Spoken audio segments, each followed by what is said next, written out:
Bonjour André.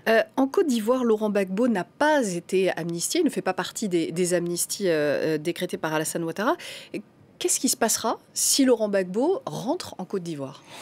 Tout le monde a le regard tourné finalement vers le président actuel, Alassane Ouattara, pour savoir justement s'il va amnistier Laurent Gbagbo, s'il pourra arriver et rester libre sur le territoire ivoirien, s'il rentre en Côte d'Ivoire, parce que Laurent Gbagbo a été condamné l'an dernier, justement en janvier 2018, à 20 ans de prison pour l'affaire qu'on a appelée le braquage de la BCAO, de la Banque centrale des États de l'Afrique de l'Ouest. En fait, il a été reconnu coupable d'avoir pris de l'argent dans cette banque centrale alors que les avoirs étaient gelés pendant la crise post-électorale. Donc effectivement, sa femme, Simone Gbagbo, qui elle avait été condamnée pour atteinte à la sûreté de l'État, a été amnistiée avec 800 autres partisans de Laurent Gbagbo en août dernier, après avoir été préalablement condamnée à 20 ans de prison. Donc, amnistie de Simone Gbagbo, pas encore de Laurent Gbagbo. Donc tout reste à savoir ce que l'actuel président ivoirien va faire, entre guillemets, de Laurent Gbagbo, s'il décide, et on pense qu'il va quand même essayer de rentrer en Côte d'Ivoire.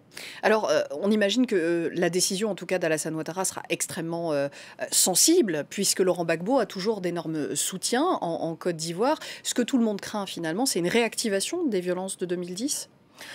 Ce que tout le monde craint, effectivement, et du côté des victimes, c'est évidemment des violences, même si tout porte à croire que ce n'est pas parce que Laurent Gbagbo va poser un pied sur le sol ivoirien que les violences vont reprendre.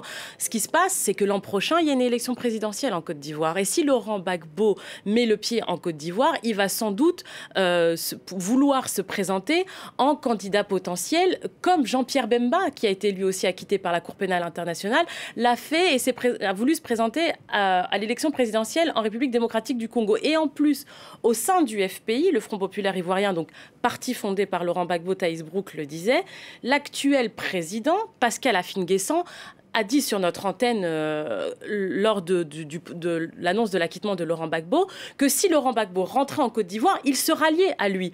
Alors qu'au moment où Laurent Gbagbo était à La Haye, il y avait deux factions au sein du FPI. Il y avait ceux qui disaient que Laurent Gbagbo était toujours le président, même s'il était actuellement en prison aux Pays-Bas, et Pascal Afine-Guessant qui lui disait qu'il fallait qu'il prenne quand même, qu'il incarne la tête du parti, puisque Laurent Gbagbo n'était pas sur le sol ivoirien. Donc si Laurent Gbagbo rentre, ça ne devrait pas se jouer en termes de violence, mais plutôt en termes de politique en vue de la présidentielle. Alors, vous restez avec nous.